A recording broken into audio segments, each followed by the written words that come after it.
Hello, everyone, and happy Friday.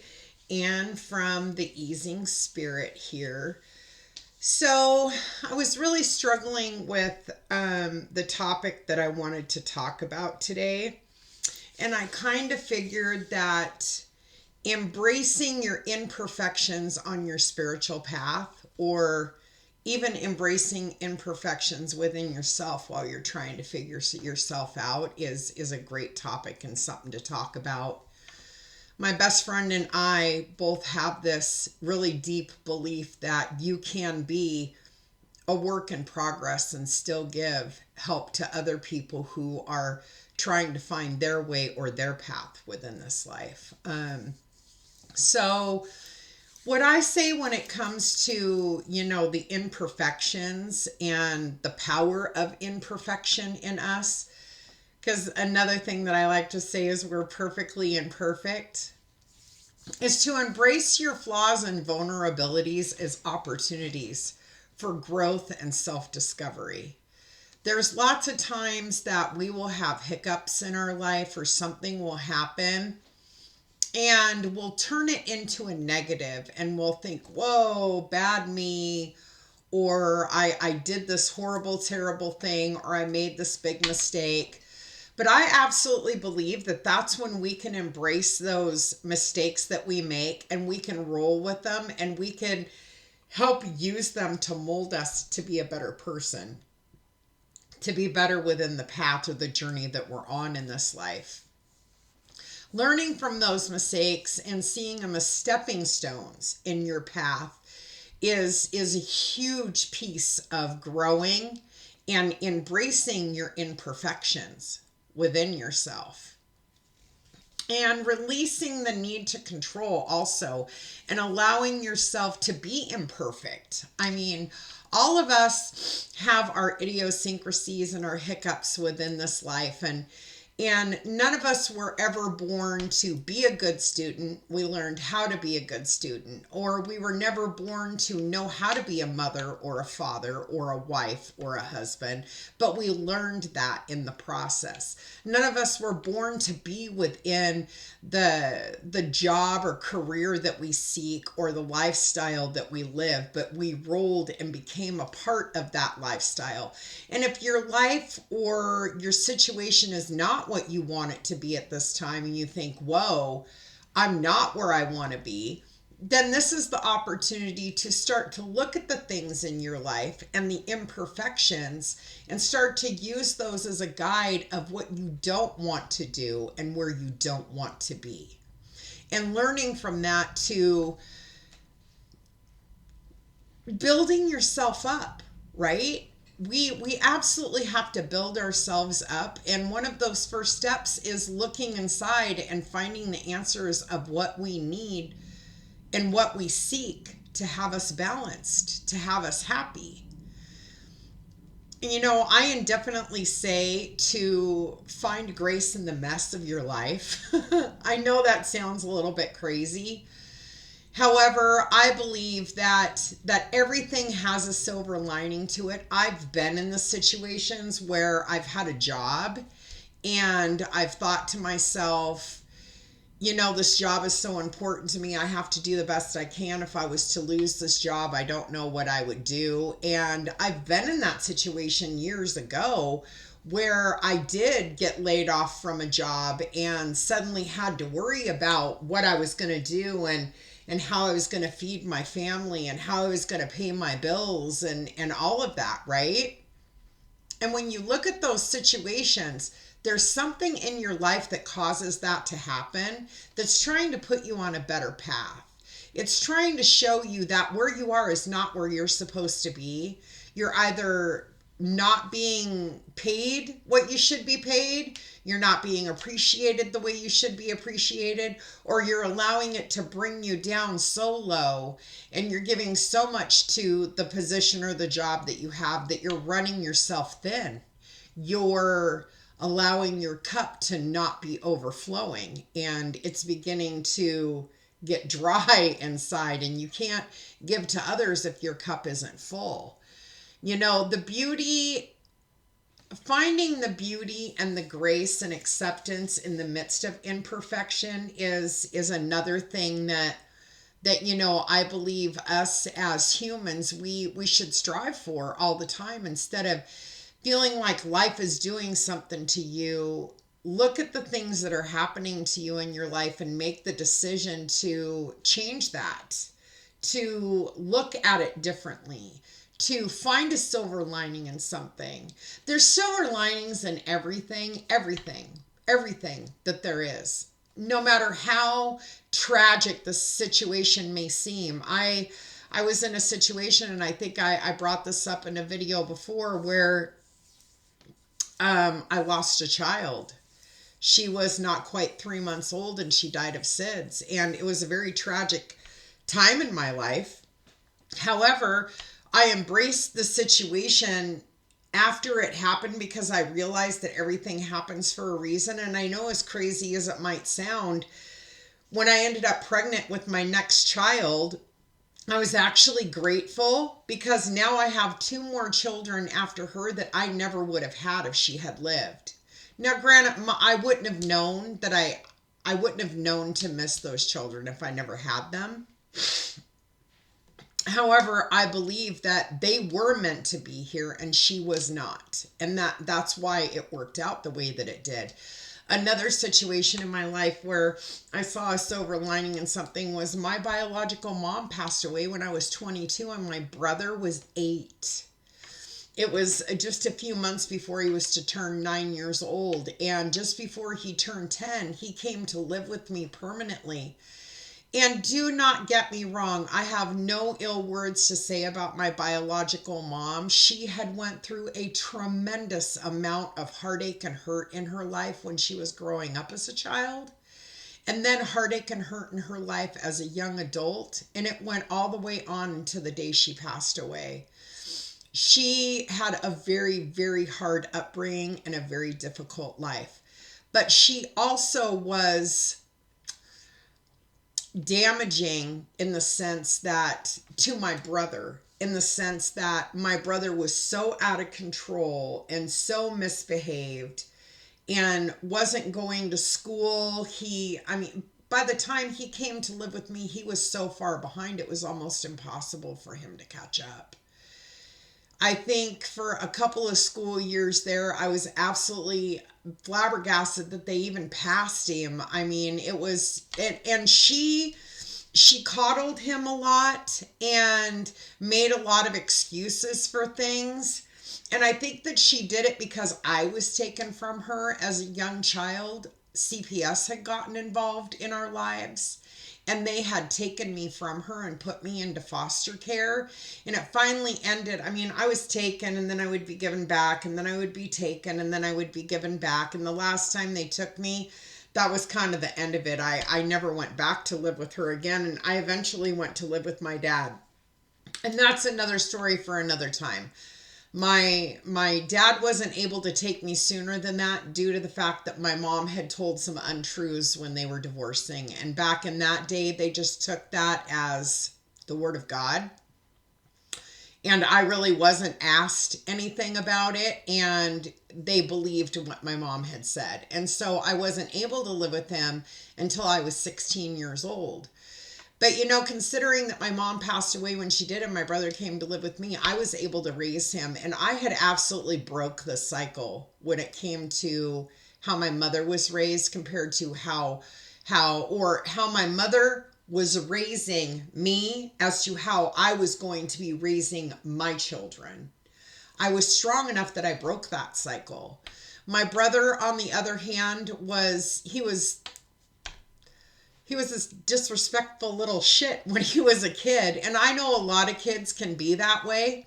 However, if there is not some type of a figure that comes into their life that can teach them how to act straight and be straight, then they absolutely do not come out of that "the world owes me" And I'm so spoiled that I can throw a temper tantrum and get whatever I want. And those people tend to end up in jail and don't have good jobs and have very difficult times in their lives. And I'm not trying to project anything. I'm just saying that I know that that was the road that my brother was headed down. And now my brother is, I mean, he's extremely well rounded, very, very, very dependable, has been at his job for like the same job for almost 20 years. He's an awesome father to his daughter and is even an awesome, his daughter's mother had a son before they got together. And my brother took him in as his own. And that young man calls my brother dad. That's the only dad he's ever known. And so my brother is a very well-rounded, very balanced spiritual individual now who's on his own path of discovery and has came, leaps and bounds considering when my mother passed away, we didn't even know then who his biological father was. So technically, he was an orphan and he came to live with me and he could have went in so many different directions and he didn't. And I thank my lucky stars for that. But that's the way that you can turn negatives into positives. You can flip the script on things and bring in the silver lining of something and see everything that can benefit you on your journey from that situation. And so I always say find the beauty and grace and the acceptance in the midst of imperfections that happen in your life. Recognize the transformative power and compassion of forgiveness for yourself and for others. There's, lots of situations that you will be in life where people will take advantage of you or be inappropriate. And I always say that any situation that you're in, no matter how damaging it is, you're in that situation, continue to be in that situation. It's because you're allowing those things to happen. And you have to step back from that and look at that situation and decide whether that is something that you want to continue to embrace as a part of your life or not, or if you actually want to change that and find some silver lining in it so you can turn yourself into something more beautiful. I mean, consider a butterfly, right?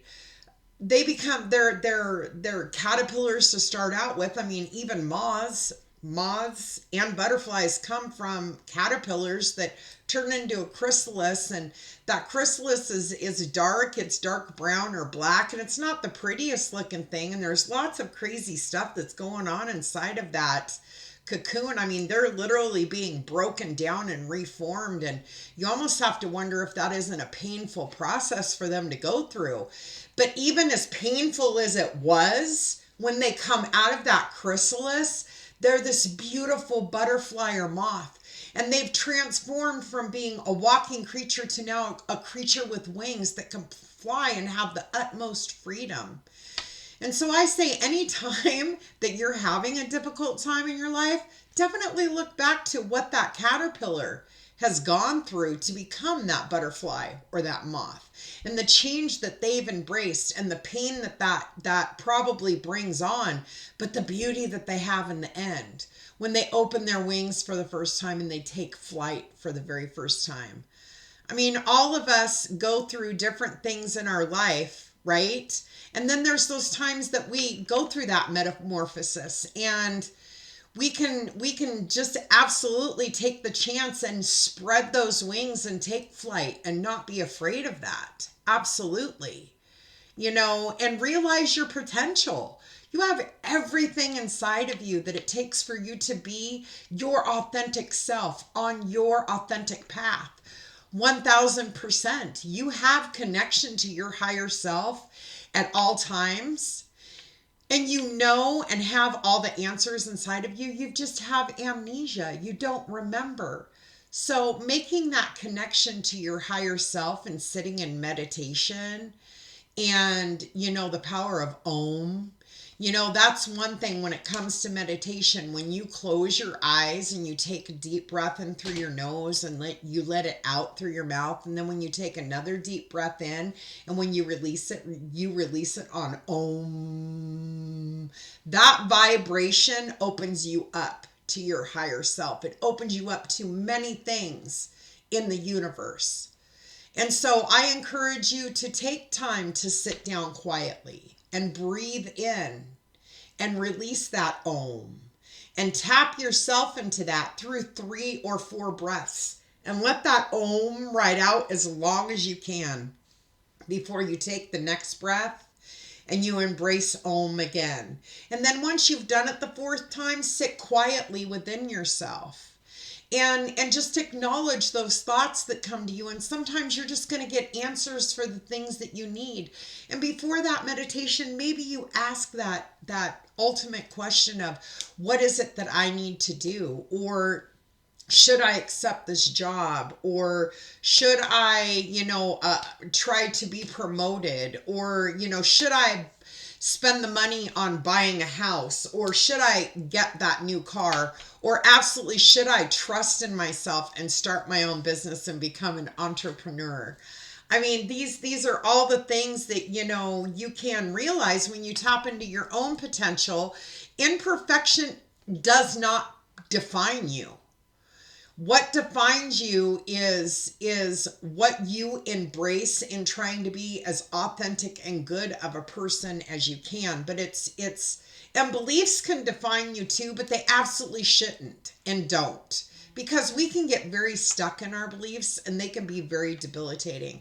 I've done another video previous to this on being stuck within your beliefs and how that can be very damaging to who you are supposed to be authentically on your journey, And I would say, understand your true spiritual progress, especially, if you are trying to be on a spiritual path.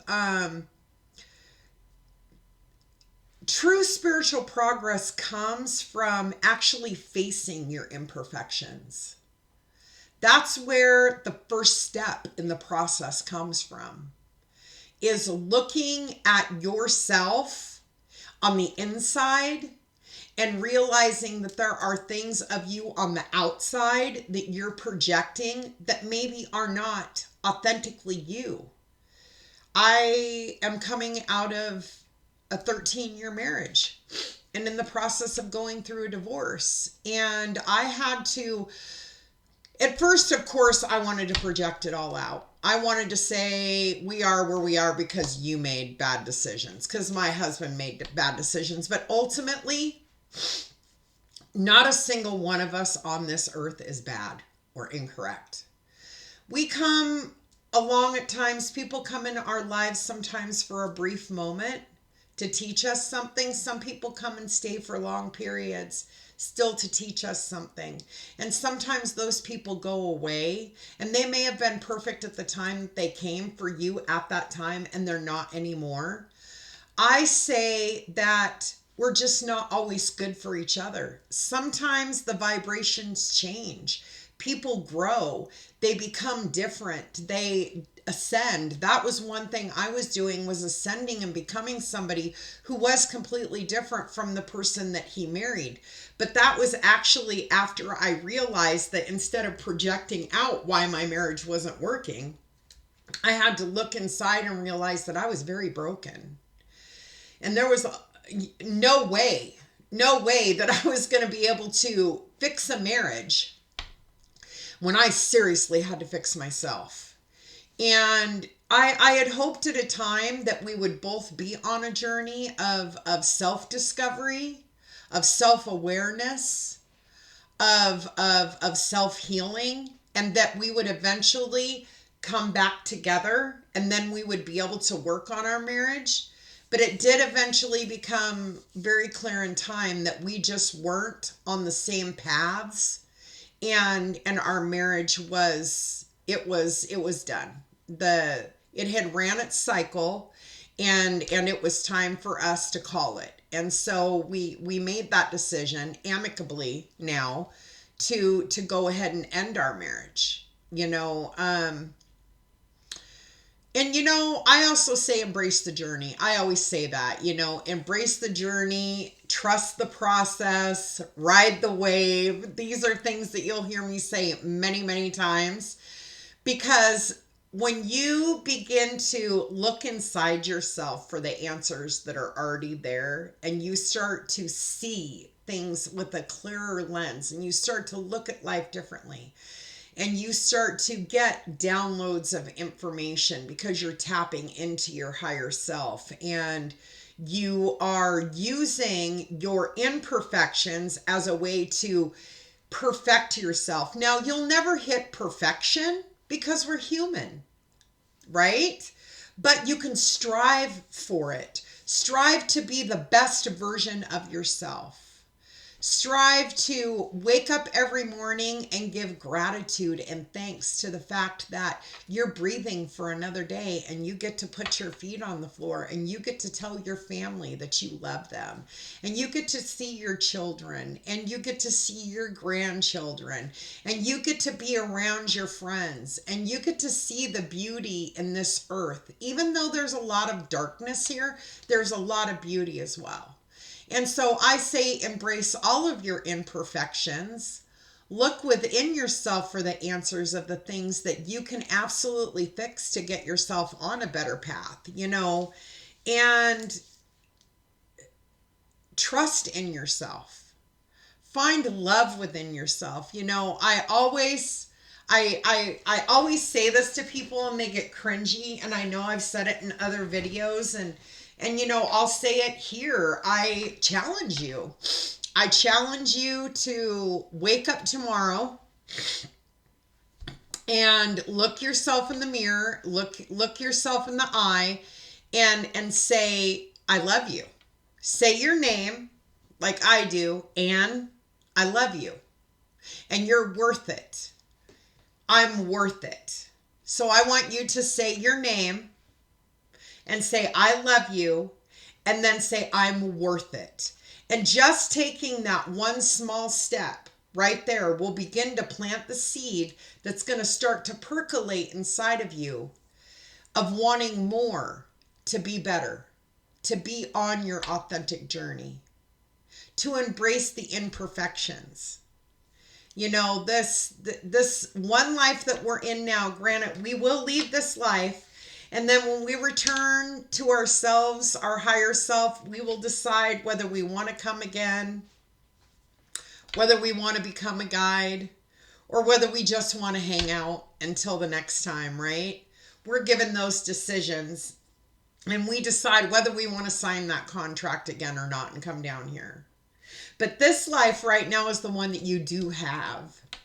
And this is the one that I encourage you to embrace, to strive to be a better person, to try to give as much as you can to others without tapping out. I don't want you to turn the spigot on and let all the water run dry and take no drink for yourself. Because when you have self-care, you can give abundantly to others, and your glass will always stay full. So, in the power of imperfection, embracing your imperfections and looking at the way that you can change things within your life, that is self-care as well. Everything about spirituality starts with self-care. That I can never, ever, ever stress enough. And the second most important part of a spiritual journey is your intention. Your intention is everything. You can speak an intention and say, well, I plan to do this, and have a thought that's different. And your thoughts can be so overpowering and festering that they will X out what your verbal intention is. So you have to embody that, embrace that. Your intention has got to be not just in thought, but in practice every single day. So, I don't know if this resonated with anyone today, and I feel like it's a shorter video than usual. But I'm really hoping that I've at least reached one person. If I have, and I made a difference for somebody or planted a little bit of a seed, then I feel like I did my deed for the day. So I will encourage you to click subscribe below. Also visit me on my business page on Facebook, The Easing Spirit. You can request, different things from me either here or there. But I just want everybody to spend the rest of their day in love and light. And remember, always namaste. Thanks.